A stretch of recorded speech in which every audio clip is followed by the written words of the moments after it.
ದಾಟು. ಅಧ್ಯಾಯ 3. ಸತ್ಯ ಊರಿಗೆ ಕಾಗದ ಬರೆದ ದಿನವೇ ಶ್ರೀನಿವಾಸ ತನ್ನ ಮನೆಯಲ್ಲಿ ತಿಳಿಸಬೇಕಾಗಿತ್ತು.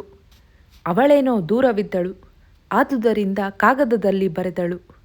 ತಂದೆಯ ಎದುರು ನಿಂತು ಹೇಳುವುದು ಅವನಿಗೆ ಕಷ್ಟವೆನಿಸಿತು. ಇಂಥ ವಿಷಯದಲ್ಲಿ ತನ್ನ ತಂದೆಯ ಅಭಿಪ್ರಾಯ ಅವನಿಗೆ ಗೊತ್ತಿತ್ತು. 1 ವರ್ಷ ಗಾಂಧೀಜಿಯ ಸಾಬರಮತಿ ಆಶ್ರಮದಲ್ಲಿದ್ದು ಸ್ವಾತಂತ್ರ್ಯ ಚಳುವಳಿಯಲ್ಲಿ ಜೈಲಿಗೆ ಹೋಗಿದ್ದ ಅವರು ಜಾತಿ ಮತಗಳ ವ್ಯತ್ಯಾಸವನ್ನು ನಂಬುವವರಲ್ಲ.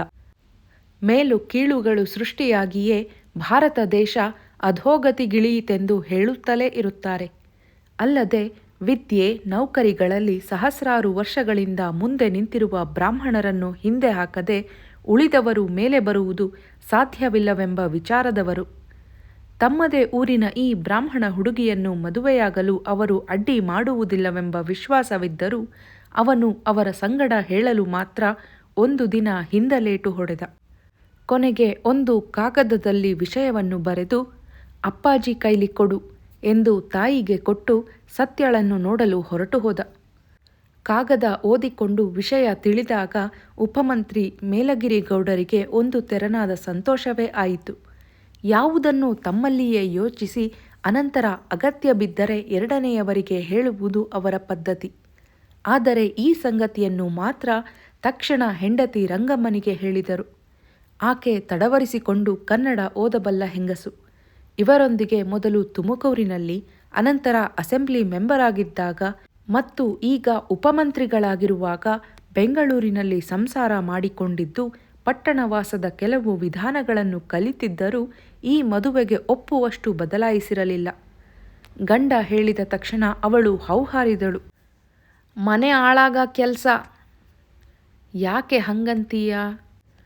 ಎಲ್ಲ ಒಂದು ಅಂತ ಏಟು ಅಂದ್ರೂ ಕತ್ತೆ ಕತ್ತೆಯ ಕುದುರೆ ಕುದುರೆಯ. ಅಂದರೆ ಇದರಲ್ಲಿ ಕತ್ತೆ ಯಾರು ಕುದುರೆ ಯಾರು ಅಂತೀ?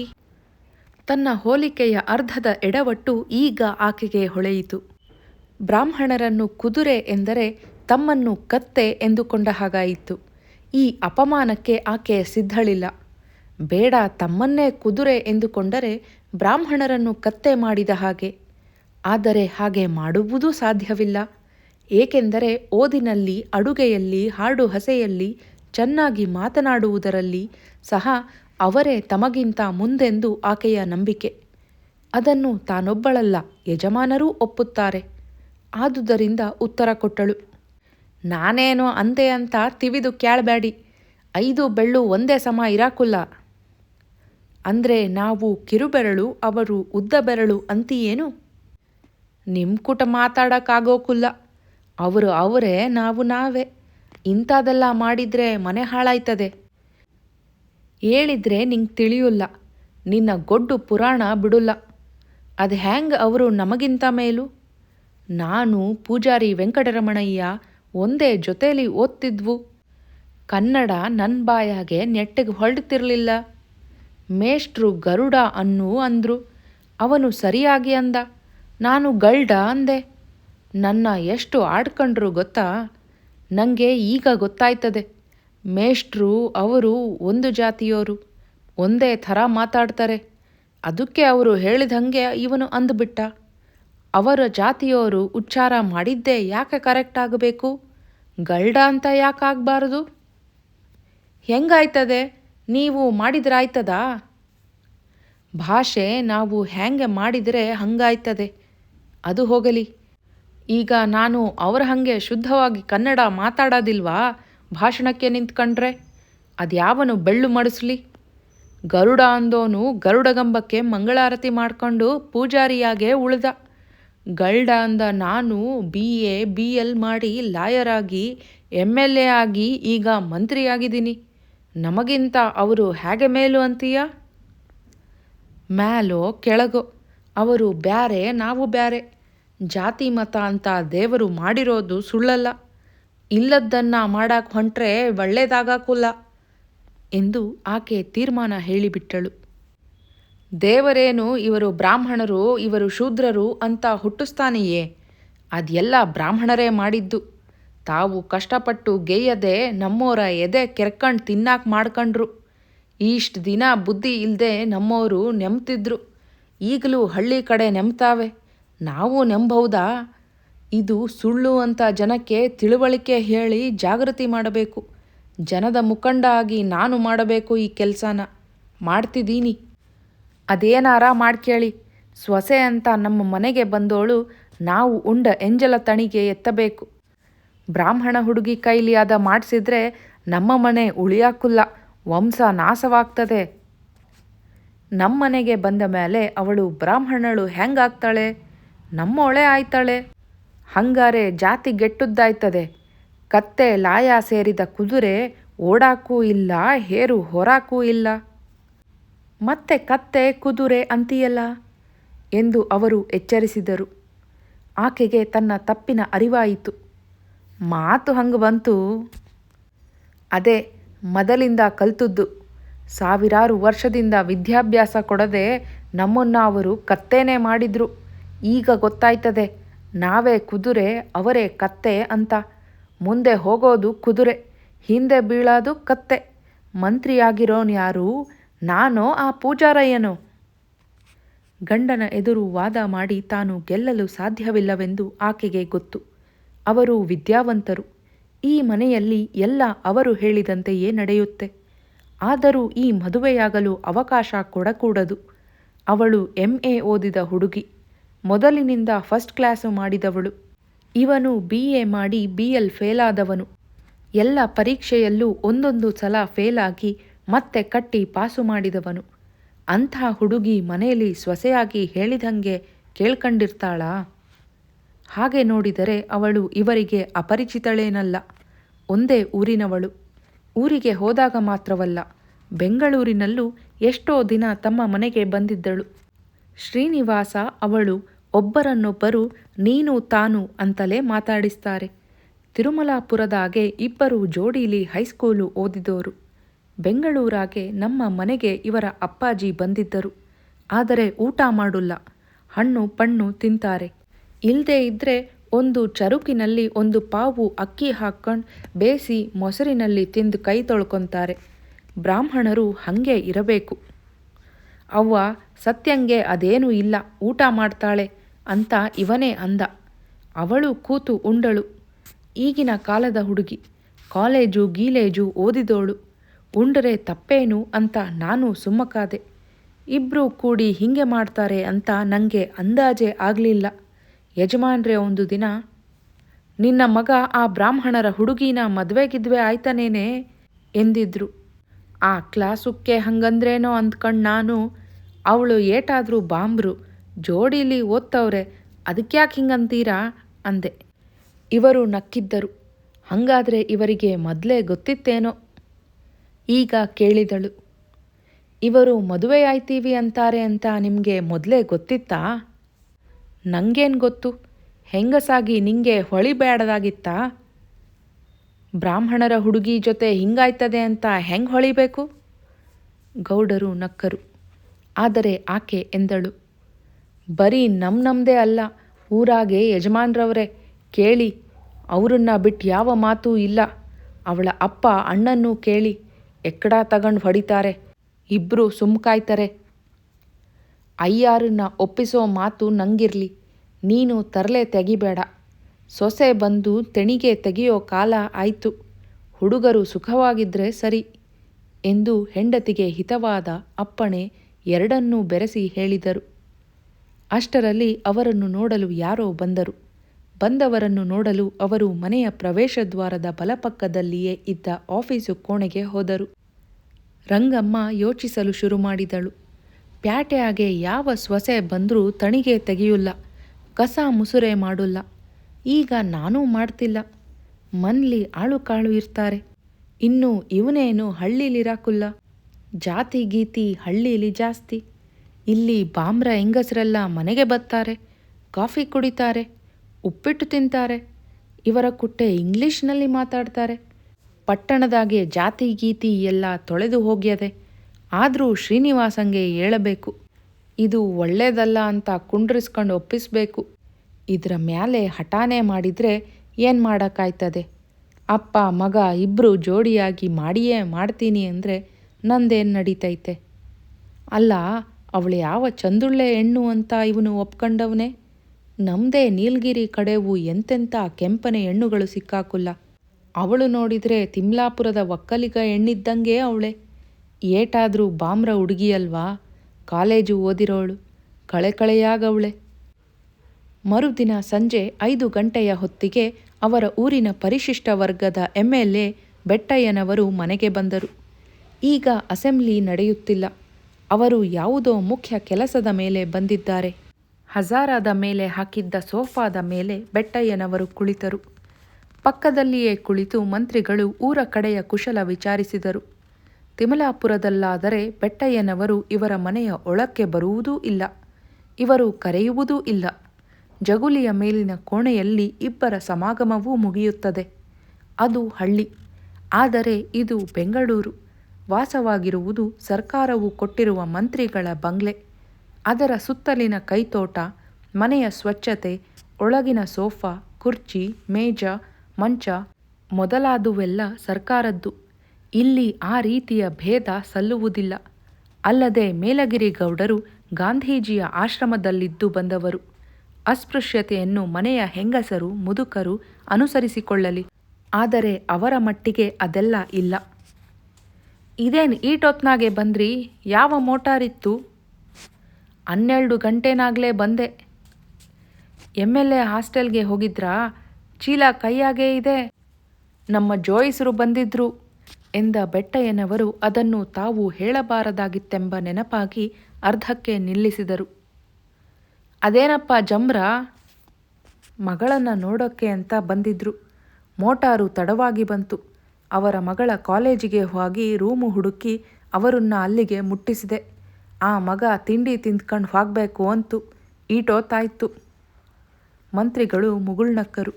ಅದರ ಅರ್ಥ ಇವರಿಗೆ ಆಯಿತು. ಅವರೇ ಕೇಳಿದರು, ನಮ್ಮ ಕೈಲಿಯಾಕೆ ಮುಚ್ಚಿಡ್ತೀರಾ?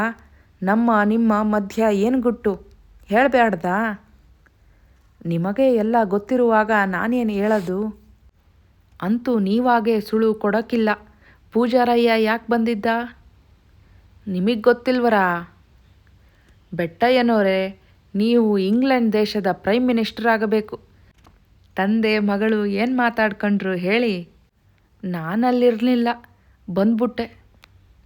ನಂತಾವ ಮುಚ್ಚಿಡ್ಬ್ಯಾಡಿ ಹೇಳಿ. ಅವರು ಈಗಲೂ ಬಾಯಿ ಬಿಡಲಿಲ್ಲ. ಇವರೇ ಆ ವಯ್ಯ ಮಗಳನ್ನ ಬೈದು ನಂಗೂ ನಿಂಗೂ ಸಂಬಂಧ ಮುರೀತು ಅಂದಿರ್ಬೈದು ಅಲ್ವಾ? ಎದುರಿಗಿಲ್ದೆ ಹೋದರೂ ಹೀಗೆ ಆಯ್ತದೆ ಅಂತ ನಿಮಗೆ ಗೊತ್ತು. ತಂತ್ರ ಮಾಡಿ ಮಡಗಿದ್ದೀರಿ, ನನ್ನ ಕೇಳ್ತಿರಲ್ಲ. ನಂದಲ್ಲಪ್ಪ ತಂತ್ರ. ಹುಡುಗ ಹುಡುಗಿ ನೋಡಿ ಒಪ್ಕೊಂಡ್ರು. ನನಗೂ ನಿನ್ನೆ ಗೊತ್ತಾಯಿತು. ಇವಳಿಗೆ ತಿಳುವಳಿಕೆ ಹೇಳ್ತಿದ್ದೆ. ಜಾತಿ ಪಾತಿ ಎಲ್ಲ ಸುಳ್ಳು, ಒಬ್ರಿಗೊಬ್ರು ನಿಯತ್ತಿನಿಂದಿರಾದೇ ಧರ್ಮ. ಏನು ಹೇಳ್ತೀರಾ? ಈಗ ನಾನು ನೀವು ಒಂದು ಜಾತಿಯಾ? ಜಾತಿಯೇ ಸುಳ್ಳು. ಒಬ್ರಿಗೊಬ್ರು ನಿಯತ್ತಿನಿಂದಿದ್ರೆ ಸಾಲ್ದಾ? ಅಲ್ವೇನ್ರಿ? ಹಾಗೆ ಗಂಡ ಹೆಂಡ್ತಿ ಒಬ್ರಿಗೊಬ್ರು ಸಪೋರ್ಟ್ ಮಾಡ್ಕೊಂಡಿದ್ರೆ ಅದೇ ಸಂಸಾರ ಅಲ್ವರಾ? ಇವರು ಪ್ರತಿ ಹೇಳುವಂತಹ ಮಾತಲ್ಲ ಅದು. ಅನಂತರ ಇವರೇ ತಾವು ಬಂದ ಕೆಲಸವನ್ನು ಹೇಳಿದರು. ಒಂದು, ಅವರ ಮಗಳು ಮೀರಾ ಮಿಡಲ್ ಸ್ಕೂಲು ಮೇಡಮ್ ಕೆಲಸಕ್ಕೆ ಅರ್ಜಿ ಹಾಕಿದ್ದಾಳೆ. ಅವಳಿಗೆ ತಕ್ಷಣ ಆರ್ಡರ್ ಆಗಿ ತಿರುಮಲಾಪುರಕ್ಕೆ ಹಾಕಿಸಬೇಕು. 2, ತಾವರೆಕೆರೆ ತಾಲೂಕ್ ಬೋರ್ಡ್ ಅಧ್ಯಕ್ಷ ಸ್ಥಾನಕ್ಕೆ ಮಂತ್ರಿಗಳ ಪಕ್ಷದ ಬೋರನಿಂಗೇಗೌಡರು ನಿಂತಿರುವುದು ಸರಿಯಷ್ಟೇ. ಆದರೆ ಕಸಬಾ ನಾರಾಯಣರಾಯರು ನಿಂತಿದ್ದಾರೆ. ಶಿವಗೆರೆ, ಹೆಗ್ಗುಂಟ ಮತ್ತು ತಿಮ್ಮನಹಳ್ಳಿ ಹೋಬಳಿಗಳ ಕಡೆಯ ಓಟು ಅವರಿಗೆ ಹೋದರೆ ಬೋರ್ನಿಂಗೇಗೌಡರು ಬಿದ್ದು ಹೋದಂತೆ. ಮಂತ್ರಿಗಳು ತಕ್ಷಣ ಏನಾದರೂ ಮಾಡಬೇಕು. ಅದಕ್ಕಾಗಿ ಬೋರನಿಂಗೇಗೌಡರು ನಿನ್ನೆ ರಾತ್ರಿ ನಮ್ಮ ಕಾಲೋನಿಗೆ ಬಂದು ತಮ್ಮನ್ನು ಬೆಳಗಿನ ಬಸ್ಸಿಗೆ ಬೆಂಗಳೂರಿಗೆ ಕಳಿಸಿದ್ದಾರೆ. 2ನೆಯ ಸಂಗತಿಯನ್ನು ಕೇಳಿ ಮಂತ್ರಿಗಳು ಗಾಬರಿಯಾದರು.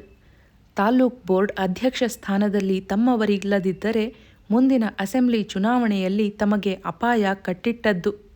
ನಾರಾಯಣರಾಯ ರಾಮಮನೋಹರ ಲೋಹಿಯಾನ ಶಿಷ್ಯ, ಹಾಗಂತ ಹೇಳಿಕೊತ್ತಾನೆ. ಒಂದು ಸಲ ಅವರು ಬೇರು ಬಿಟ್ಟರೆ ಕೀಳೋದು ಕಷ್ಟ. ಆದ್ದರಿಂದ ಮೊಳೆಯದ ಹಾಗೆ ನೋಡಿಕೋಬೇಕು. ಅವರು ತಕ್ಷಣ ಟೆಲಿಫೋನ್ ತಿರುಗಿಸಿ ಮುಖ್ಯಮಂತ್ರಿಗಳೊಡನೆ ಮಾತನಾಡಿದರು. ಜವಾನನನ್ನು ಕೂಗಿ ಡ್ರೈವರನ್ನು ಕರೆಸಿದರು. ಈಗಲೇ ನಮ್ಮೂರಿಗೆ ಹೋಗಬೇಕು, ನಾಳೆ ಸಂಜೆಗೆ ಬರಾದು. ನೀ ಬೇಕಾದರೆ ಕಾರ್ ತಗೊಂಡು ಹೋಗಿ ಮನೇಲಿ ಹೇಳಿ ಬಾ ಎಂದು ಡ್ರೈವರ್ನಿಗೆ ಹುಕುಂ ಮಾಡಿದರು. ಬೆಟ್ಟಯ್ಯನವರು ಮಂತ್ರಿಗಳ ಜೊತೆಯಲ್ಲೇ ಊರಿಗೆ ಹೊರಟರು. ಇಬ್ಬರು ಕಾರಿನ ಹಿಂಭಾಗದ ಸೀಟಿನಲ್ಲಿ ಕುಳಿತಿದ್ದರು. ನಗರದ ಎಲ್ಲೆಯನ್ನು ದಾಟಿದ ಮೇಲೆ ಮಂತ್ರಿಗಳು ಕೇಳಿದರು, ಪೂಜಾರಯ್ಯ ಒಪ್ಕಂತಾನೆ ಅಂತೀರಾ? ಬಲು ಶಿಟ್ಟು ಮಾಡಿದ್ರು. ಎಕ್ಕಡದಾಗೆ ಹೊಡೆದು ಆ ಹೆಣ್ಣು ಮಗಿನ ಬೆನ್ನು ಭುಜ ಎಲ್ಲ ನತ್ಲವಾಗಿ ಸೋರಿಬಿಡ್ತು. ಆ ಮಗಿನ ಸಹನೆ ದೊಡ್ಡದು. ಮಹಾತ್ಮರು ಹೇಳ್ತಿರಲಿಲ್ವಾ, ಸತ್ಯಾಗ್ರಹ ಅಂದರೆ ಹೆಂಗಿರಬೇಕು ಅಂತ. ಅಳಲಿಲ್ಲ, ಬೈಯಲಿಲ್ಲ, ನೋವು ಅನ್ನಲಿಲ್ಲ. ಹೊಡೆದು ಹೊಡೆದು ಕೊನೆಗೆ ಐನೋರೆ ತಲೆ ತಿರುಗಿ ಬಿದ್ರು. ಆ ಮಗ ಅಪ್ಪನ್ನ ತೊಡೆ ಮ್ಯಾಲೆ ಇಟ್ಕಂಡು ನೀರು ತಟ್ಟಿ ಗಾಳಿ ಬೀಸಿ ಸೇವೆ ಮಾಡ್ತು. ಆ ಮಗೀನ ಮನಸ್ಸು ಬದಲಾಯಿಸೋಕ್ಕೆ ಯಾರು ಕುಟ್ಟು ಆಗಾಕುಲ್ಲ. ಐನೋರಂತೂ ಒಪ್ಪೋ ಹಂಗಿಲ್ಲ. ಸಮಾನತೆ ಅಂತೀವಿ, ಜಾತಿ ಕೆಟ್ಟದ್ದು ಅಂತೀವಿ. ಈ ಬ್ರಾಹ್ಮಣರಿರೋ ತನಕ ಜಾತೀಯತೆ ಹೋಗಲ್ಲ. ಏನಂತೀರಿ? ಈ ಮಾತಿಗೆ ಬೆಟ್ಟಯ್ಯನವರು ಉತ್ತರ ಹೇಳಲಿಲ್ಲ. ಈ ಪ್ರಶ್ನೆ ಅವರಿಗೆ ರುಚಿಸಲಿಲ್ಲವೆಂದು ಮಂತ್ರಿಗಳು ಅರ್ಥ ಮಾಡಿಕೊಂಡರು. ತಮಗೆ ಇಷ್ಟವಾಗದ ಮಾತು ಬಂದಾಗ ಸುಮ್ಮನಾಗಿ ಬಿಡುವುದು ಅವರ ಸ್ವಭಾವವೆಂಬುದನ್ನು ಇವರು ಬಲ್ಲರು. ಇದು ಅವರ ಸ್ವಭಾವವೋ ಆಶ್ರಮದಲ್ಲಿ ರೂಢಿಸಿಕೊಂಡ ಗುಣವೋ ಇವರಿಗೆ ಸರಿಯಾಗಿ ಗೊತ್ತಿಲ್ಲ. ಏಕೆಂದರೆ ಒಂದೇ ಊರಿನವರಾಗಿ ಪರಸ್ಪರ ದೂರದ ಗುರುತಿದ್ದರೂ ಎದುರೆದುರು ಕೂತು ಮಾತನಾಡುವ ಸಂಪರ್ಕವಾದುದು ಅಹಮದಾಬಾದಿನ ಆಶ್ರಮದಲ್ಲೇ. ಆದುದರಿಂದ ಮಾತನ್ನು ಬದಲಿಸಿದರು. ವೆಂಕಟೇಶನ ಹೆಂಡತಿ ಎತ್ಲಾ? ನಿನ್ನೆ ನಾಮಕರಣವಾಯ್ತಂತೆ, ಗಂಡು ಮಗು.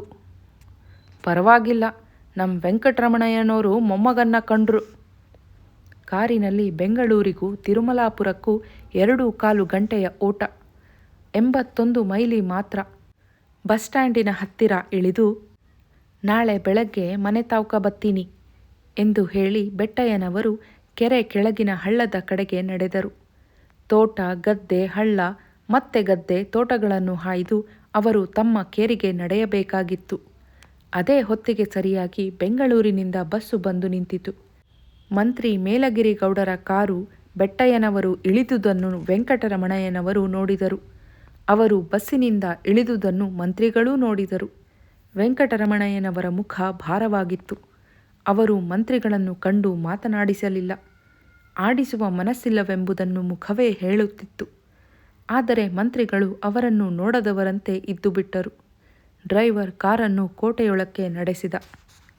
ಹಿಂದಿನ ಕಾಲದ್ದಾದರೂ ತಿರುಮಲಾಪುರದ ಬೀದಿಗಳಲ್ಲಿ ಒಂದು ಕಾರು ಹೋಗಿ ಬರಲು ಯಾವ ತೊಂದರೆಯೂ ಇಲ್ಲ. ಆದರೆ ಮಂತ್ರಿಗಳ ದೊಡ್ಡ ಮನೆಯ ಬಾಗಿಲಿನ ತನಕ ಹೋಗಲು ಸಾಧ್ಯವಿರಲಿಲ್ಲ. ಮನೆ ಇನ್ನೂ 50 ಹೆಜ್ಜೆ ಇರುವಾಗಲೇ ಮೆಟ್ಟಿಲುಗಳು ಆರಂಭವಾಗುತ್ತದೆ. ಪಾಳೆಯಗಾರರು ಕಟ್ಟಿಸಿದ ಆ ಮನೆ ಊರಿನ ಎತ್ತರವಾದ ಪ್ರದೇಶದಲ್ಲಿದೆ. ಮಂತ್ರಿಗಳ ಕಾರನ್ನು ಕಂಡ ಮಾತ್ರಕ್ಕೆ ಬೀದಿಗಳಲ್ಲಿನ ಎಷ್ಟೋ ಜನ ಹಿಂದೆ ಹಿಂದೆ ಬಂದಿದ್ದರು.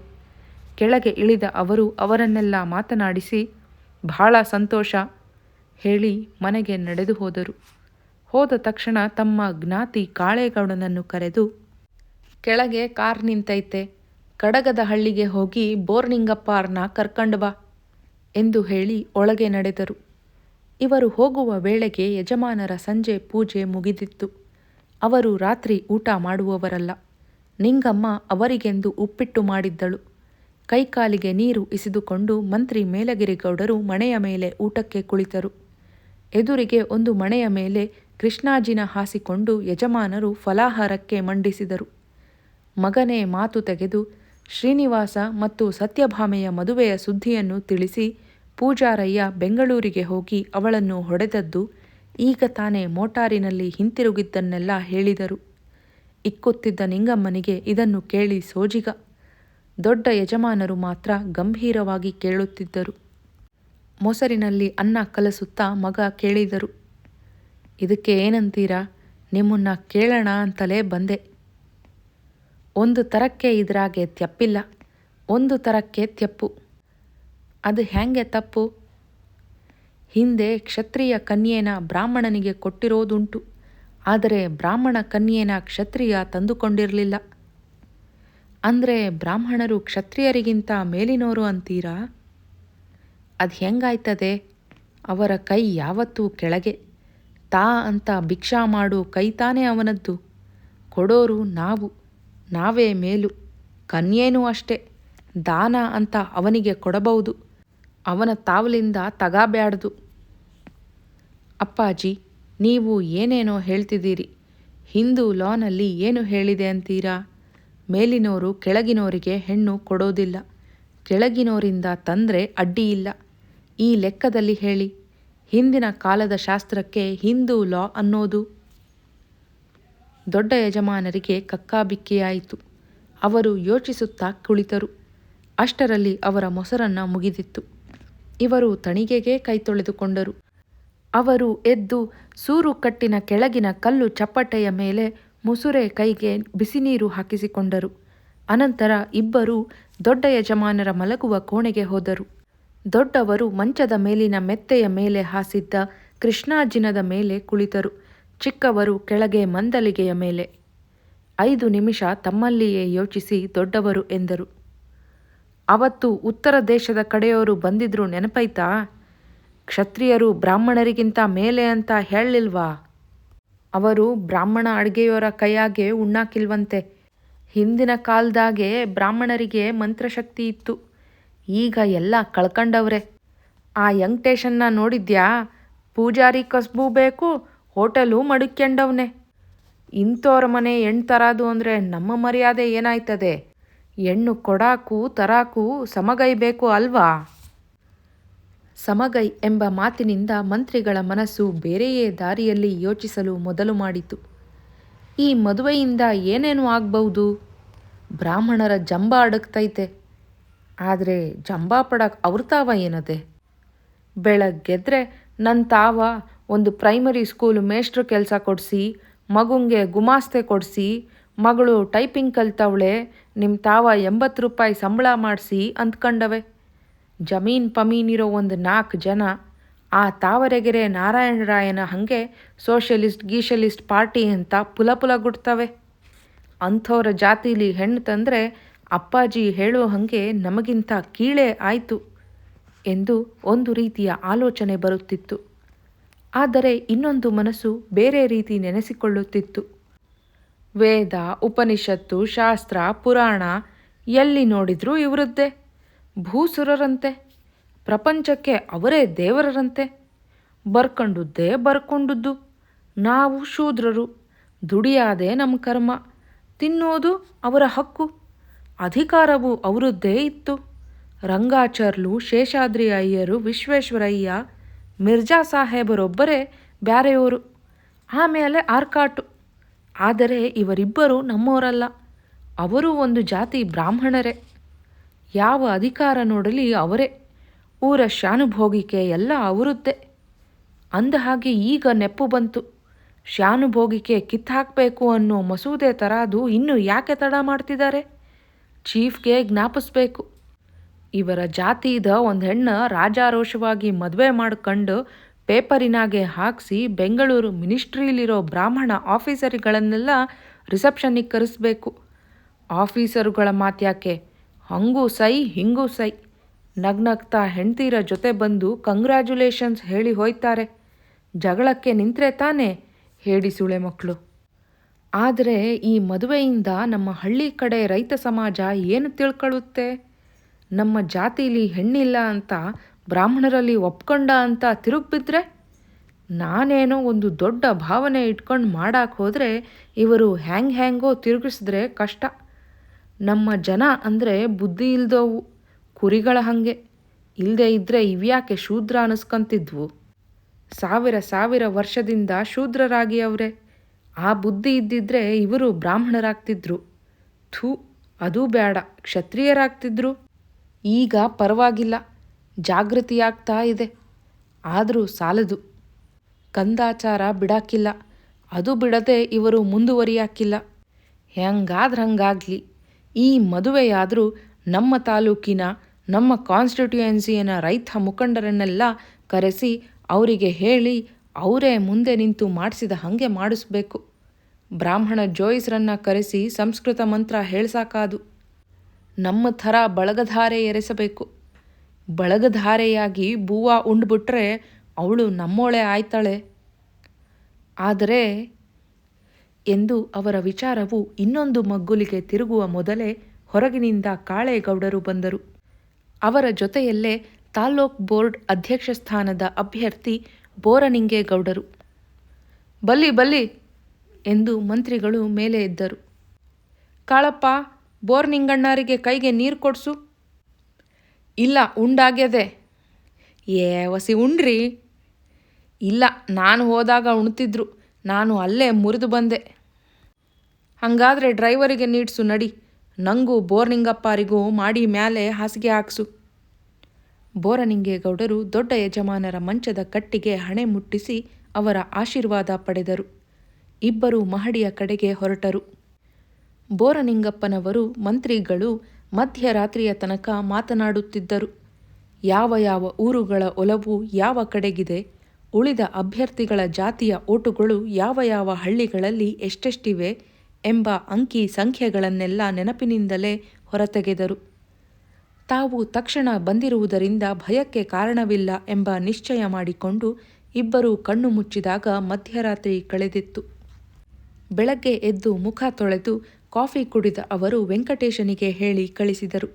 ಅವನು ರಾತ್ರಿ ಸರಿಯಾಗಿ ನಿದ್ರೆ ಮಾಡಿದಂತೆ ಕಾಣಲಿಲ್ಲ. ಬಾ ವೆಂಕಟೇಶೋ, ಇದ್ಯಾಕೆ ಹುಷಾರಿಲ್ವಾ ಎನ್ನುತ್ತಾ ಅವನನ್ನು ಸ್ವಾಗತಿಸಿ ಮಂತ್ರಿಗಳು ತಮ್ಮ ಮಂಚದ ಒಂದು ಬದಿಗೆ ಕೂರಿಸಿಕೊಂಡರು. ಲೇ, ವೆಂಕಟೇಶಿಗೂ ಹಾಲು ತಗೊಂಡು ಬಂದ್ರೆ ಕುಡಿಯಾಕೆ? ಯಾಕೆ, ಅವರು ಕಾಪಿ ಕುಡಿಯಾಕಿಲ್ವಾ? ಎದುರಿಗೆ ನೆಲದ ಮೇಲೆ ಹಾಸಿದ್ದ ಹಾಸಿಗೆಯ ಮೇಲೆ ಕುಳಿತು ಶಾಲು ಹೊದೆದಿದ್ದ ಬೋರನಿಂಗಪ್ಪನವರು ಕೇಳಿದರು. ನಮ್ಮ ವೆಂಕಟೇಶು ಹಂಗೆಲ್ಲ ಭೇದ ಗೀದ ಮಾಡುಲ್ಲ. ಬೆಂಗಳೂರಿಗೆ ಬಂದರೆ ನಮ್ಮನೇಲೇ ಕಾಪಿ ತಿಂಡಿ ತಗತಾನೆ.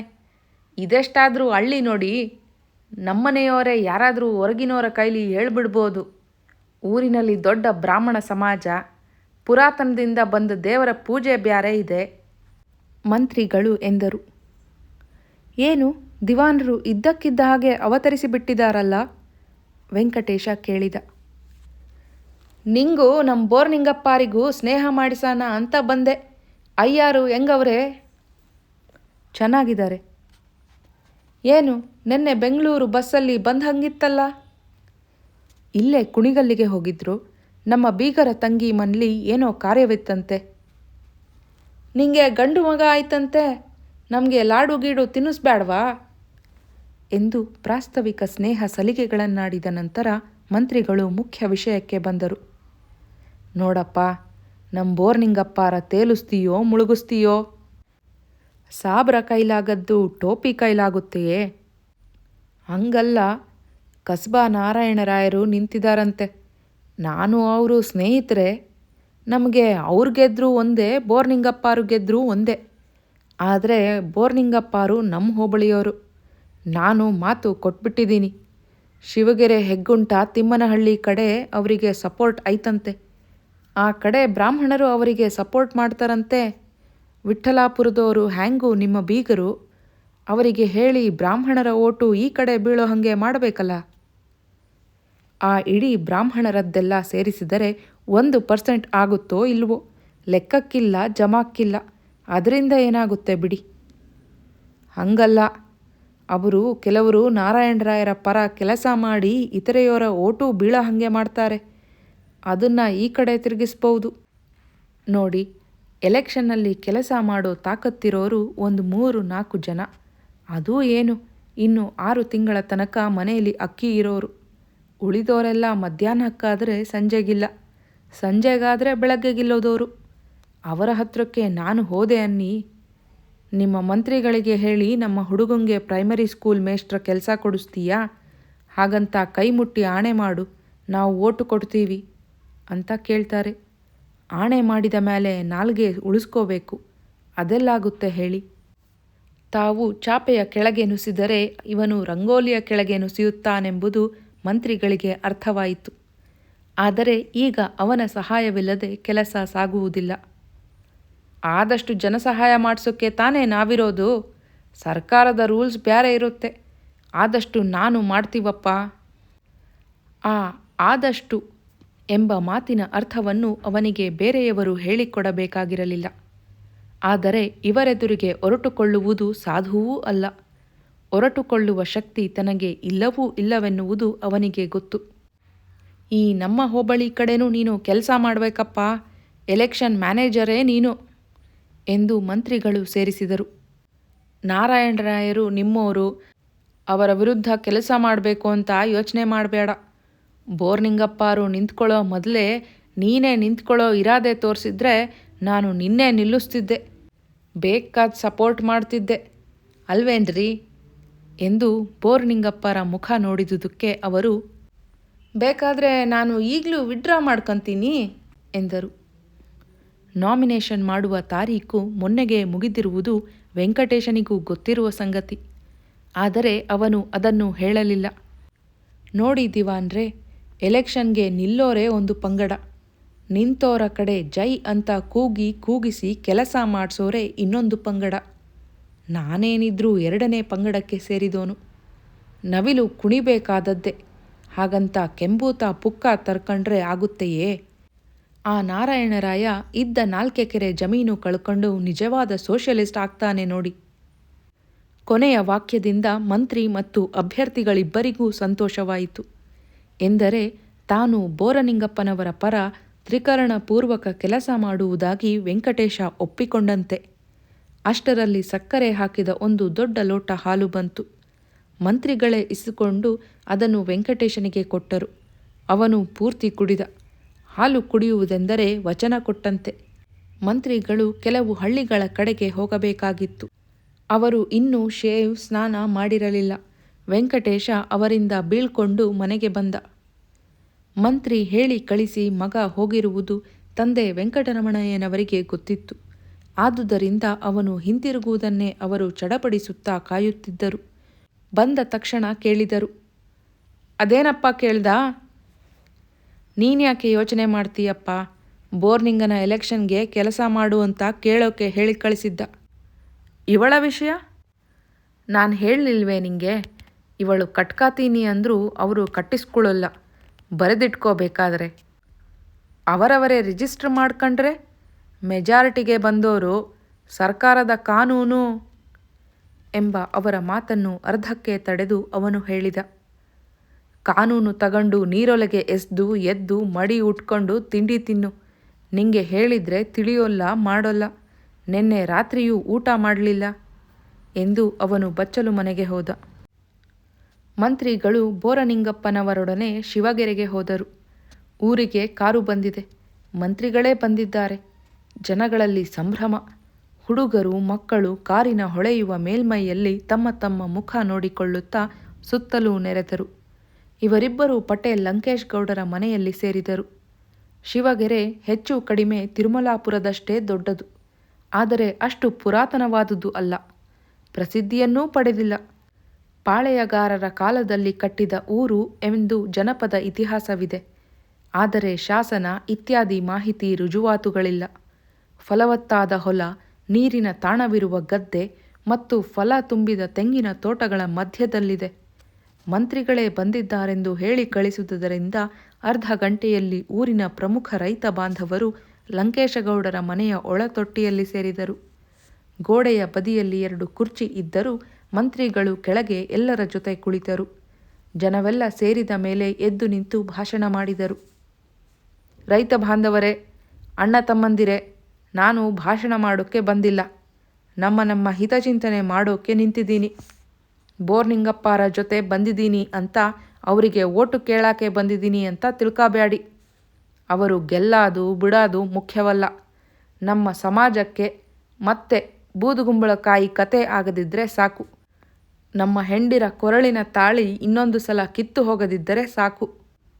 ಎದುರಿಗೆ ಕುಳಿತಿದ್ದ 22-23 ಪ್ರಾಯದ ಒಬ್ಬ ಹುಡುಗ ಪಕ್ಕದಲ್ಲಿದ್ದ ಹಿರಿಯರೊಬ್ಬರನ್ನು, ಅದೇನು ಬೂದುಗುಂಬಳಕಾಯಿ ಕತೆ ಎಂದು ತಗ್ಗಿದ ಧ್ವನಿಯಲ್ಲಿ ಕೇಳಿದ. ಅದು ಮಂತ್ರಿಗಳಿಗೆ ಕೇಳಿಸಿತು. ಅವರು ಕೇಳಿದರು, ಸಣ್ಣ ಹುಡುಗರು, ನಿಮಗೆ ತಿಳಿಯೋದಿಲ್ಲ. ನಮ್ಮ ಇತಿಹಾಸ ನಾವು ತಿಳ್ಕೊಂಡಿರಬೇಕು. ಯಾರ ಮನೆಯಪ್ಪ ನೀನು? ಕೊಪ್ಪಲ ಮನೆ ಮರಿಯಣ್ಣನ ಮಗ ಎಂದು ಪಕ್ಕದಲ್ಲಿ ಕುಳಿತಿದ್ದ ಲಂಕೇಗೌಡರು ಹೇಳಿದರು. ಮರಿಗೌಡರ ಮಗನ? ತುಮಕೂರಿನಾಗೆ ಓದ್ತಿದೀಯಾ? ಯಾವ ಕ್ಲಾಸು? ತಾನು ಓದುತ್ತಿರುವ ಊರು ನೆನಪಿನಲ್ಲಿರುವ ಮಟ್ಟಿಗೆ ಮಂತ್ರಿಗಳು ತನ್ನನ್ನು ತನ್ನ ತಂದೆಯನ್ನು ಬಲ್ಲರೆಂದು ತಿಳಿದು ಹುಡುಗನಿಗೆ ಹೆಮ್ಮೆಯಾಯಿತು. ಜೂನಿಯರ್ BSc ಎಂದ. ಗುಡ್, ಹಿಸ್ಟ್ರಿ ಓದಿದ್ರೆ ಗೊತ್ತಾಗುತ್ತಿತ್ತು. ನಾನೇ ಹೇಳ್ತೀನಿ ಕೇಳು. ಶ್ರೀರಾಮ ಕಾಡಿಗೆ ಹೋಗಿ ಇತ್ತಲಾಗಿ ದಶರಥನು ಸತ್ತ ಮೇಲೆ ಭರತನ ರಾಜ್ಯವಾಯಿತು. ಮಂತ್ರಿ ಸುಮಂತ ಎಷ್ಟು ಹೇಳಿದರೂ ಭರತ ಕಂದಾಯ ವಸೂಲು ಮಾಡಲಿಲ್ಲ. ರೈತರ ಹಣ ಕಿತ್ಕೊಂಡು ಕಷ್ಟ ಯಾಕೆ ಕೊಡಬೇಕು ಅನ್ನೋ ಧರ್ಮ ಬುದ್ಧಿ ಭರತ ಮಹಾರಾಜಂದು. ರೈತರೆಲ್ಲ ಅನುಕೂಲವಾದರು. ಯುದ್ಧ ಮಾಡಿ ರಾವಣನನ್ನು ಕೊಂದು ಲಂಕೆಯಿಂದ ಶ್ರೀರಾಮ ಅಯೋಧ್ಯೆಗೆ ಬಂದನಲ್ಲ, ಅದ್ಧೂರಿಯಿಂದ ಪಟ್ಟಾಭಿಷೇಕ ಮಾಡಿಸ್ಕೊಳ್ಳೋಕ್ಕೆ ಹಣ ಬೇಕಾಗಿತ್ತು. ಖಜಾನೆ ನೋಡಿದರೆ ಖಾಲಿ. ಭರತ ಕಂದಾಯನೆಲ್ಲ ಏನು ಮಾಡಿದೆ ಅಂತ ಕೇಳಿದ. ಕಂದಾಯ ಎತ್ತಲೇ ಇಲ್ಲ, ದಿನಾ 4 ಹೂವು ತಂದು ನಿನ್ನ ಪಾದುಕಾ ಪೂಜೆ ಮಾಡ್ಕೊಂಡಿದ್ದೆ ಅಂತ ಭರತ ಉತ್ತರ ಕೊಟ್ಟ. ರೈತರು ಅನುಕೂಲವಾಗಿದ್ದುದ ಕಂಡು ಬ್ರಾಹ್ಮಣ ಮಂತ್ರಿ ಸುಮಂತನಿಗೆ ತಡೀಲಿಲ್ಲ. ಪ್ರಭು, ನಾನು ಮೊದಲೇ ಹೇಳಿದೆ, ನಿಮ್ಮ ತಮ್ಮ ಕೇಳಲಿಲ್ಲ. ಈಗಲೂ ನಾನು ಹೇಳಿದ ಹಾಗೆ ಮಾಡಿ ಅಂತ ಅವನು ರಾಮನಿಗೆ ಒಂದು ಕುತಂತ್ರ ಹೇಳಿಕೊಟ್ಟ. ಅದರಂತೆ ರಾಮ ರೈತರನ್ನೆಲ್ಲ ಕರೆದ. ಎಲ್ಲರಿಗೂ ಒಂದೊಂದು ಬೂದುಗುಂಬಳ ಬೀಜ ಕೊಟ್ಟು ಹೇಳಿದ, ನೋಡಿ, ನಾನು ಒಂದು ಬೀಜ ಇಟ್ಕೊಂಡಿದ್ದೀನಿ. ಇದನ್ನು ಹಾಕಿ ನಾನು ಬೆಳಿತೀನಿ. ನೀವು ಬೆಳೆದು ತಲಾ ಒಂದೊಂದು ದೊಡ್ಡ ಬೂದುಗುಂಬಳಕಾಯಿ ತರಬೇಕು. ನಿಮ್ಮ ಕಾಯಿ ನಾನು ಬೆಳೆದಿದ್ದರ ತೂಕ ಇರಬೇಕು. ಕಡಿಮೆಯಾಯಿತು, ವ್ಯತ್ಯಾಸ ಬರುತ್ತಲ್ಲ, ಅದರ ತೂಕ ಬಂಗಾರ ಕೊಡಬೇಕು. ಇಲ್ಲದೇ ಇದ್ದರೆ ಶಿರಚ್ಛೇದನ ಮಾಡಿಸ್ತೀನಿ. ರೈತರದು ಯಾವಾಗಲೂ ನಂಬಿಕೆಯ ಸ್ವಭಾವ. ಅವರು ಸರಿಯಾಗಿ ಪರೀಕ್ಷೆ ಮಾಡಲೇ ಇಲ್ಲ. ಅವರಿಗೆ ಕೊಟ್ಟಿದ್ದ ಬೀಜಗಳನ್ನೆಲ್ಲ ಸುಮಂತ ಹುರಿಸಿ ಇಟ್ಟಿದ್ದ. ಬೀಜ ಹಾಕಿ ಗೊಬ್ಬರ ಕೊಟ್ಟು ದಿನ ನೀರು ಹುಯ್ದರೂ ಅದು ಮೊಳಿಲೂ ಇಲ್ಲ. ರಾಮ ಹಾಕಿದ ಒಳ್ಳೆ ಬೀಜ ಮಾತ್ರ ಬೆಳೆದು ದಪ್ಪ ಕಾಯಿಯಾಗಿ ಬಿಟ್ಟಿತು. ಆಮೇಲೆ ಒಂದು ದಿನ ರಾಮ, ಎಲ್ಲರೂ ಬೂದುಗುಂಬಳಕಾಯಿ ತರಬೇಕು, ಇಲ್ಲದೇ ಇದ್ದರೆ ಚಿನ್ನ ತರಬೇಕು ಅಂತ ಡಂಗುರ ಸಾರಿಸಿದ. ರೈತರು ಬಂದು, ಪ್ರಭು, ನಾವು ಎಷ್ಟೇ ಕಷ್ಟಪಟ್ಟರೂ ಬೀಜ ಚಿಗುರಲಿಲ್ಲ ಅಂತ ಅಡ್ಡ ಬಿದ್ದರು. ರಾಮ ಕೇಳ್ತಾನೆಯೇ? ರಾಜ ಕೇಳಿದರೂ ದುರಾಶೆಯ ಬ್ರಾಹ್ಮಣ ಮಂತ್ರಿ ಬಿಡ್ತಾನೆಯೇ? ಬಿಡಲೇ ಇಲ್ಲ. ಶಿರಚ್ಛೇದನದ ಭಯ ಹಾಕಿದರು. ಒಬ್ಬೊಬ್ಬ ರೈತನೂ ಒಂದು ಭಾರಿ ಬೂದುಗುಂಬಳಕಾಯಿ ತೂಕದ ಚಿನ್ನ ಎಲ್ಲಿಂದ ತರ್ತಾನೆ? ಇದ್ದ ಬದ್ದದ್ದು ತಂದು ಹೇರಿದರೂ ತೂಕ ಇರಲಿಲ್ಲ. ಕೊನೆಗೆ ರೈತರು ತಮ್ಮ ಹೆಂಡತಿಯರ ಕೊರಳಿನ ತಾಳಿ ಕಿತ್ತು ತಂದು ಹಾಕೋ ತನಕ ಮಂತ್ರಿ ಸುಮ್ಮನಾಗಲಿಲ್ಲವಂತೆ. ಹೀಗೆ ಸುಮಂತ ರೈತರನ್ನೆಲ್ಲ ಸೂರೆ ಮಾಡ್ದ. BScಯಲ್ಲಿ ವಿಜ್ಞಾನ ಓದುವ ಹುಡುಗ ಭಾರತ ದೇಶದ ರೈತರ ಈ ಇತಿಹಾಸವನ್ನು ತದೇಕಚಿತ್ತನಾಗಿ ಕೇಳುತ್ತಿದ್ದ. ಅವನ ಕಣ್ಣುಗಳೆರಡೂ ಮಿಸುಕಾಡದೆ ತೆರೆದು ನಿಂತಿದ್ದವು. ಮಂತ್ರಿಗಳು ಮುಂದೆ ಹೇಳಲು ಬಾಯಿ ತೆರೆಯುವುದರಲ್ಲಿದ್ದರು. ಅಷ್ಟರಲ್ಲಿ ಭಾಗವತ ಚಿನ್ನೇಗೌಡ ಎದ್ದು ನಿಂತು ಮಾತನಾಡಿಬಿಟ್ಟ. ಚಿನ್ನೇಗೌಡ 15 ಯಕ್ಷಗಾನವನ್ನು ಬಾಯಿಪಾಠದಲ್ಲಿ ಕಲಿತಿರುವ ವಿದ್ವಾಂಸ. ಅವನು ಕಲಿಸಿದ ಕೃಷ್ಣಾರ್ಜುನರ ಕಾಳಗಕ್ಕೆ ಮೈಸೂರಿನ ದಸರಾ ವಸ್ತು ಪ್ರದರ್ಶನದಲ್ಲಿ ಸಹ ಆಡಿಸುವ ಅವಕಾಶ ಸಿಕ್ಕಿತ್ತು. ಮೂಲ ಕತೆ ಹಂಗಲ್ಲ ಇರೋದು. ಮಂತ್ರಿ ಸುಮಂತನ ಹೆಸರೇ ಬರೋದಿಲ್ಲ. ಶ್ರೀರಾಮಚಂದ್ರ ಹುರಿದ ಬೀಜನೂ ಕೊಡಲಿಲ್ಲ, ಒಳ್ಳೆ ಬೀಜಾನೇ ಕೊಟ್ಟಿದ್ದ. ಆದರೆ ಅಹಂಕಾರದಿಂದ ಮದೋನ್ಮತ್ತರಾದ ರೈತರು ಬೀಜ ಹಾಕಲೇ ಇಲ್ಲ.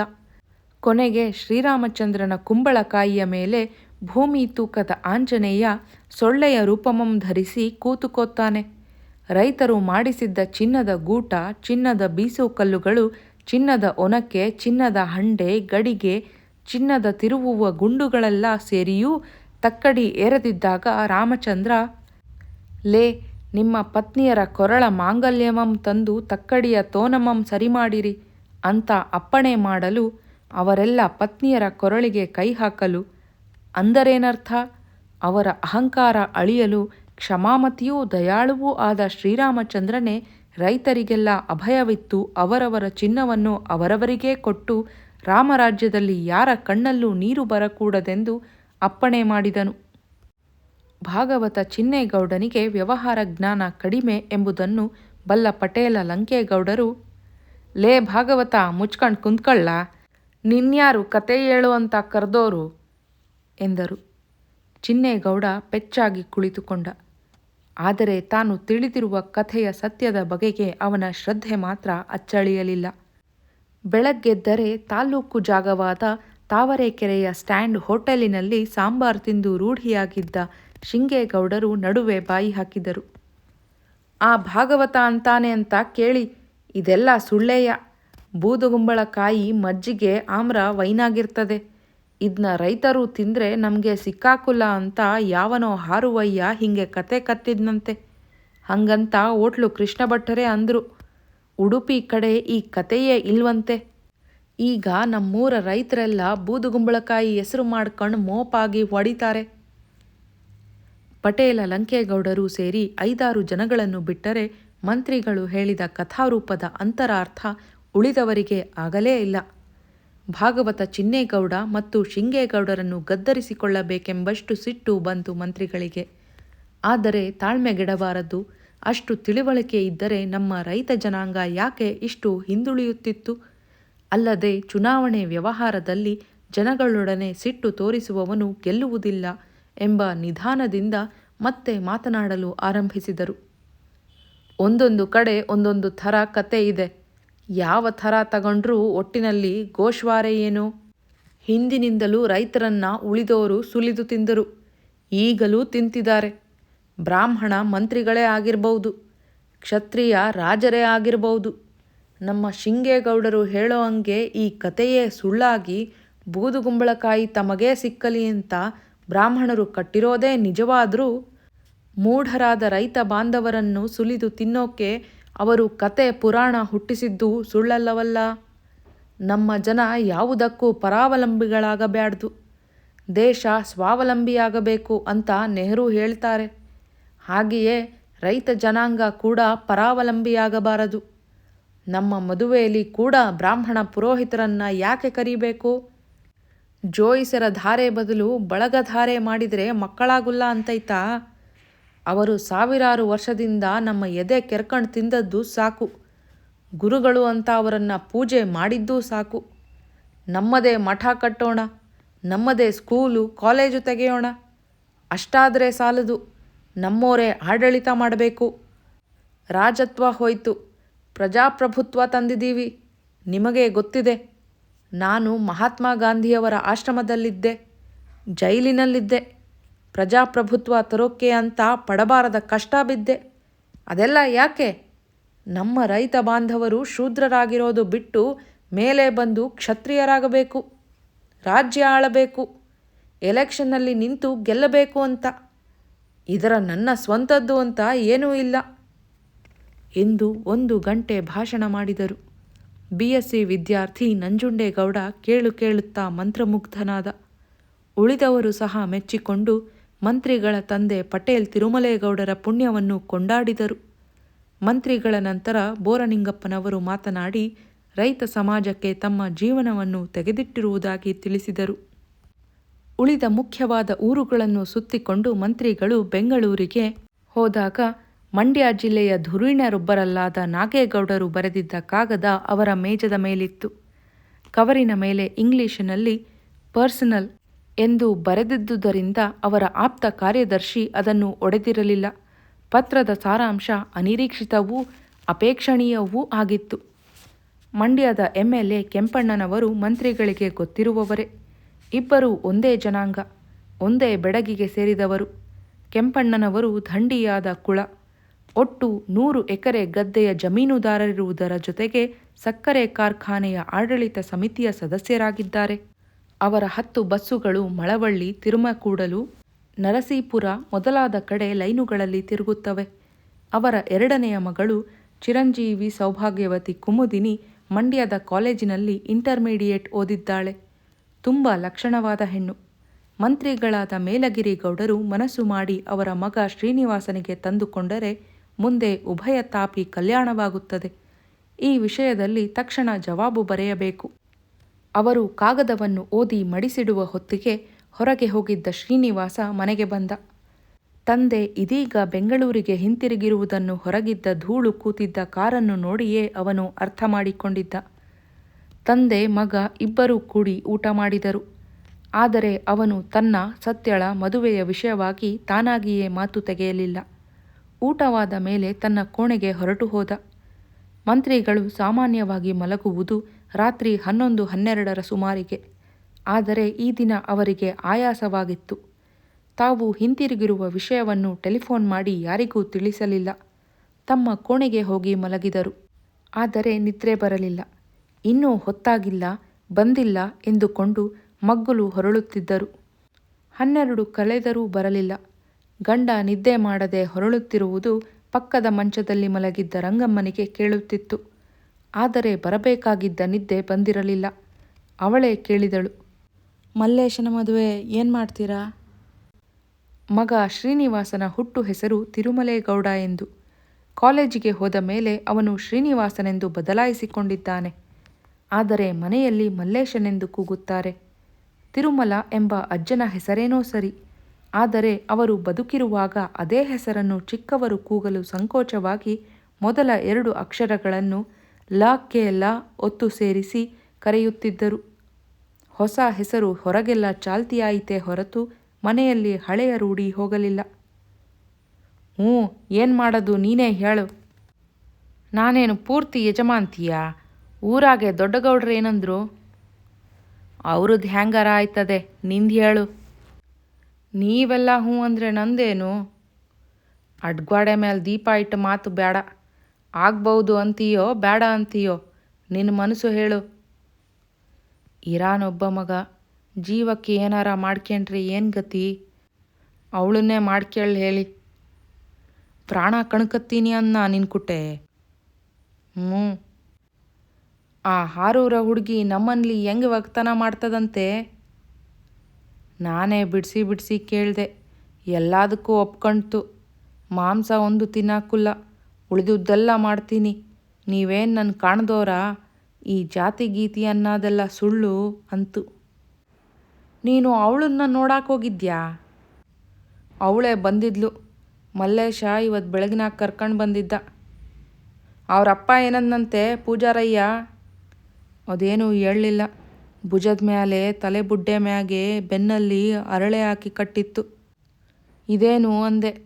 ಮಾಡಿ ಮೆಟ್ಲು ಜಾರು ಬಿದ್ದುಬಿಟ್ಟೆ, ಗಾಯವಾಯಿತು, ಆಸ್ಪತ್ರೆಯಲ್ಲಿ ಔಷಧಿ ಹಾಕವ್ರೆ ಅಂದ್ಲು. ಅವಳು ಹೋದ್ಮೇಲೆ ಮಲ್ಲೇಶ ಅಂದ, ಅವ್ರ ಅಪ್ಪಾಜಿ ನೆನ್ನೆ ಬಂದಿದ್ರಂತೆ, ಸಿಟ್ನಾಗೆ ಹೊಡೆದ್ರಂತೆ. ಎಷ್ಟಾದರೂ ಎತ್ತಪ್ಪ, ಇವತ್ತು ಹೊಡೆದ್ರು ನಾಳೆಗೆ ಮರುಗ್ತಾರೆ ಅಂತಂತೆ. ಎಂದಂದು ಯಜಮಾನರು ಬೇರೆಯ ಮಗ್ಗುಲಿಗೆ ಹೊರಳಿದರು. ಯಜಮಾಂತಿಯೇ ಕೇಳಿದಳು, ದೊಡ್ಡಗೌಡ್ರು ಏನಂದ್ರು? ನನಗೀಗ ನಿದ್ದೆ ಬತ್ತೈತೆ, ಮನಿಕ್ಕ, ನಾಳೆ ಹೇಳ್ತೀನಿ. ನಾಳಿಕೆ ಹೇಳಿ. ದೊಡ್ಡಗೌಡ್ರು ಹೆಂಗೂ ಮಾಂಸ ಮಡ್ಡಿ ತಿನ್ನಾಕುಲ್ಲ, ನಾವು ಬಿಟ್ಬಿಡೋಣ, ಅಲ್ಲಿಗೆ ಸರಿ ಆಯ್ತದೆ. ಅವರು ಮತ್ತೆ ಮಾತನಾಡಲಿಲ್ಲ. ಆಕೆ ಕಣ್ಣು ಮುಚ್ಚಿದಳು. ಅರ್ಧ ಗಂಟೆಯಲ್ಲಿ ನಿದ್ರೆ ಹೊತ್ತಿತು. ಯಜಮಾನರು ಮಾತ್ರ ಇನ್ನೂ ತುಂಬ ಹೊತ್ತು ಹೊರಳಾಡುತ್ತಲೇ ಇದ್ದರು. ನಾಳೆಯೆಲ್ಲ ಅವರು ಗಡಿಬಿಡಿಯಲ್ಲಿದ್ದರು. ಬೋರನಿಂಗಪ್ಪನವರ ಚುನಾವಣೆಯ ಬಗೆಗೆ ಪಕ್ಷದ ಅಧ್ಯಕ್ಷರನ್ನು ಕಂಡು ತಮ್ಮ ಪ್ರವಾಸದ ವರದಿ ಒಪ್ಪಿಸಬೇಕಾಗಿತ್ತು. ಮುಂದೆ ಹೀಗೆಯೇ ಮಾಡಬೇಕೆಂದು ಅಭಿಪ್ರಾಯ ಕೊಡಬೇಕಾಗಿತ್ತು. ವಿಧಾನಸೌಧದ ತಮ್ಮ ಆಫೀಸಿಗೆ ಸ್ವಲ್ಪ ಹೊತ್ತು ಹೋಗುವ ಕೆಲಸವಿತ್ತು. ಇದನ್ನೆಲ್ಲ ಮುಗಿಸಿ ಮನೆಗೆ ಬರುವ ವೇಳೆಗೆ ಇವರ ಇಲಾಖೆಗೆ ಸಂಬಂಧಿಸಿದ ಕೆಲಸ ಮಾಡಿಕೊಳ್ಳಲು ಕೋಲಾರದ ಕಡೆಯ 2 ಧುರೀಣರು ಬಂದರು. ಅವರ ಕೆಲಸವಾದ ಮೇಲೆ ಭೂ ಹಿಡುವಳಿಯ ಪರಿಮಿತಿಯ ಬಗೆಗೆ ಮಾತನಾಡಲು ಆರಂಭಿಸಿದರು. ಹೀಗಾಗಿ ರಾತ್ರಿ ಅವರು ಊಟಕ್ಕೆ ಏಳುವುದು 10 ಗಂಟೆಯಾಯಿತು. ಊಟವಾದ ಮೇಲೆ ಮಲಗುವ ಕೋಣೆಗೆ ಹೋದಾಗ ಹೆಂಡತಿ ತಾನಾಗಿಯೇ ಮಾತು ತೆಗೆಯಲಿಲ್ಲ. ಆದರೆ ಈಗಲೇ ಆಕೆಯೊಡನೆ ಮಾತನಾಡುವುದು ವಿವೇಕವೆಂದು ಬಗೆದು ಆರಂಭಿಸಿದರು. ನೋಡು, ನಾನು ನೀನು ಏನು ಮಾಡಿದ್ರೂ ಅವನು ಬದುಕಬೇಕು ಅಂತಾಲೆ ಅಲ್ವಾ? ನಮಗೆ ಅವನ್ನ ಬಿಟ್ಟರೆ ಯಾರವ್ರೆ? ಎಲ್ಲ ಅವನೇ. ಅವನ ಹೊಟ್ಟೆಯಲ್ಲಿ ಮಕ್ಕಳು ಕಾಣಬೇಡ್ವಾ ನಾವು? ಇದೇನು ಹಿಂಗಂತೀರಾ? ಮದುವೆ ಮಾಡಾದೇ ಮಕ್ಕಳಾಗಲಿ ಅಂತ. ಅವಳ ಅಪ್ಪ ಮದುವೆಗೆ ಮೊದಲೇ ಎಕ್ಕಡ ತಗೊಂಡು ಹೊಡೆದವನೇ. ಅವಳೇನೋ ಹಠಕ್ಕೆ ಇವನನ್ನ ಕಟ್ಕೊಂತಾಳೆ. ಏಟಾದರೂ ಬ್ರಾಹ್ಮಣಯ್ಯ, ಗುಡಿ ಪೂಜಾರಿ, ದೇವರಿಗೆ ಮಂಗಳಾರತಿ ಮಾಡ್ತಾ ಅವನು ಶಾಪ ಹಾಕಿದ್ರೆ ಇವಳ ಹೊಟ್ಟೆಯಲ್ಲಿ ಗರ್ಭ ಕುಂಡ್ರುತೈತಾ? ರಂಗಮ್ಮ ಗಾಬರಿಗೊಂಡಳು. ತಾನು ವಿಷಯವನ್ನು ಯೋಚಿಸಿಯೇ ಇರಲಿಲ್ಲ. ಅಕಸ್ಮಾತ್ ಹೀಗೆ ಆದರೂ ಆಗ್ಬೈದು. ಹಾಗೇ ಆಗ್ತದೆ. ಬ್ರಾಹ್ಮಣ ಶಾಪ ಒಳ್ಳೆಯದಲ್ಲ. ಮಂತ್ರಿಗಳು ತೀರ್ಮಾನ ಹೇಳುವವರಂತೆ ಅಂದರು. ಮ್ಯಾಲೆ ಹರಿಯೋ ನೀರು ಮ್ಯಾಲೆ ಹರಿಬೇಕು, ಕೆಳಗಿರೋ ನೀರು ಕೆಳಗಿರಬೇಕು. ಎರಡನ್ನೂ ಏಕ ಮಾಡ್ತೀನಿ ಅಂದರೆ ಊರು ಉಳಿತೈತಾ, ಮನೆ ಉಳಿತೈತಾ? ಯಜಮಾನರಿಗೆ ಸ್ವಲ್ಪ ಹೊತ್ತಿನಲ್ಲಿ ನಿದ್ದೆ ಹೊತ್ತಿತು. ಯಜಮಾಂತಿಯ ನಿದ್ದೆ ಹಾರಿತು. ಮಗ ಹೇಳಿದ್ದಕ್ಕೆ ಇವರು ಮೊನ್ನೆ ದಿನ ಒಪ್ಕಂಡ ಹಂಗೇ ಇತ್ತು. ನಾನೇ ತರಲೆ ಮಾಡ್ತೀನಿ ಅನ್ನೋ ಹಾಗೆ ಅಂದಿದ್ರು. ಈ ಒಳಗಿನ ಮಾತ ನನಗೆ ಬಿಡಿಸಿ ಹೇಳಿರಲೇ ಇಲ್ಲ. ಯಾವುದೂ ತಿಳಿದೆ ಮಂಗನ ಹಾಗೆ ನಾನು ಮಲ್ಲೇಶನ ಕೈಲಿ ಹ್ಞೂ ಕಣಪ್ಪ ಆಗಲಿ ಅಂದುಬಿಟ್ಟೆ ಎಂದು ಯೋಚಿಸಿದ ಆಕೆ ಗಂಡನನ್ನು ಮೆಲ್ಲಗೆ ಕೂಗಿ ಕೇಳಿದಳು. ಮೊನ್ನೆ ದಿನ ಯಾಕೆ ಆಗಲಿ ಅಂದಿದ್ರಿ? ಗಲಾಟೆಯಲ್ಲಿ ಆ ಕಡೆ ಜ್ಞಾನವಾಗಿರಲಿಲ್ಲ. ನಿನ್ನೆ ರಾತ್ರಿನಾಗ ಒಂದು ಕನಸಾಯಿತು. ಮಲ್ಲೇಶ ಅವಳನ್ನೇ ಮಾಡ್ಕಂಡ ಹಂಗೆ. ಎಷ್ಟು ವರ್ಷವಾದರೂ ಅವಳ ಹೊಟ್ಟೆಯಲ್ಲಿ ಮಕ್ಕಳಾಗದ ಹಾಗೆ ಆಗಿತ್ತು. ಮಕ್ಕಳಾಗಲಿಲ್ಲ ಅಂತ ಇವನಿಗೆ ಬ್ಯಾರೆ ಮದುವೆ ಮಾಡೋಣ ಅಂದರೆ ಆ ಚಿನ್ನಾಲಿ ಇವನ ಕೈಯಾಗ ಹಾಕ್ಕೊಂಡು ಅವಕಾಶ ಕೊಡ್ತಿರಲಿಲ್ಲ. ಅಪ್ಪ ಅಮ್ಮನ ಕೂಟ ಇದ್ದರೆ ಬ್ಯಾರೆ ಮದುವೆ ಮಾಡ್ತಾರೆ ಅಂತ ಒಳಗಿಂದೊಳಗೆ ಉಪಾಯ ಮಾಡ್ಕೊಂಡು ಗಂಡನ್ನ ಬ್ಯಾರೆ ಕರ್ಕೊಂಡು ಹೋಗಿದ್ಲು. ಅವಳಪ್ಪ ನಿನ್ನ ತಾಕೆ ಬಂದು, ಬ್ರಾಹ್ಮಣ ಶಾಪ ಅಂದ್ರೇನು ಗೊತ್ತಾಯ್ತೆ ಗೌಡಮ್ಮ ಅಂತಿದ್ದ. ಇದ್ಯಾಕೆ ಇಲ್ಲದ ತರಲೆ? ರಂಗಮ್ಮನ ಮಟ್ಟಿಗೆ ಭವಿಷ್ಯ ತಿಳಿಯಲು ಕನಸಿಗಿಂತ ಬೇರೆ ನಿಖರವಾದ ಮಾಧ್ಯಮವಿರಲಿಲ್ಲ. ಯಜಮಾನರಿಗೆ ಕಾಣಿಸಿಕೊಂಡಿರುವುದರಿಂದ ಇದು ನಿಜವೆಂದರೆ ನಿಜ. ದೇವ್ರೇ, ಹಿಂಗಾಗಬೇಡ ಎಂದು ಪ್ರಾರ್ಥಿಸಿಕೊಂಡು ಆಕೆ ಮಲಗಿದಲ್ಲಿಯೇ ಕೈಮುಗಿದಳು. ಸ್ವಲ್ಪ ಹೊತ್ತಿನಲ್ಲಿ ಯಜಮಾನರಿಗೆ ನಿದ್ರೆ ಹೊತ್ತಿತ್ತು.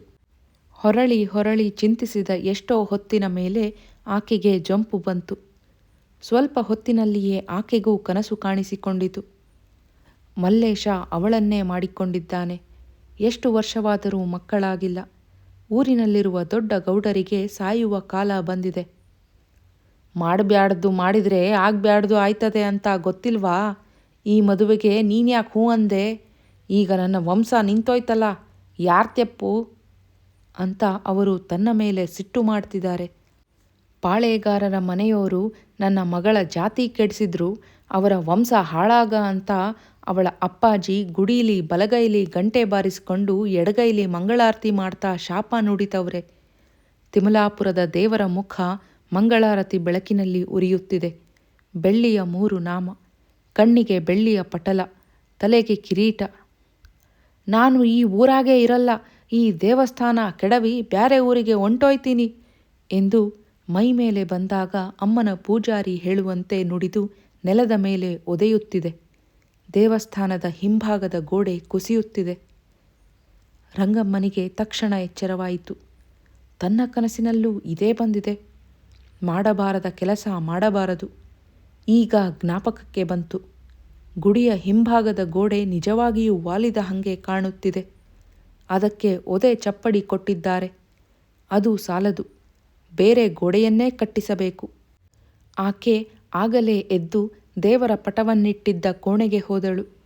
ಪಟಕ್ಕೆ ಅರಿಶಿನ ಕುಂಕುಮ ಹಚ್ಚಿ ಒಂದು ಪಾವಲಿಯನ್ನು ಮುಂದಿಟ್ಟು ಕೇಳಿಕೊಂಡಳು. ನಮ್ಮಪ್ಪ, ನಿನ್ನ ಪೂಜಾರಯ್ಯನವರ ಜಾತಿ ಕೆಡ್ಸಾಕಿಲ್ಲ. ಇವನಿಗೆ ಒಳ್ಳೆ ಬುದ್ಧಿ ಕೊಡು.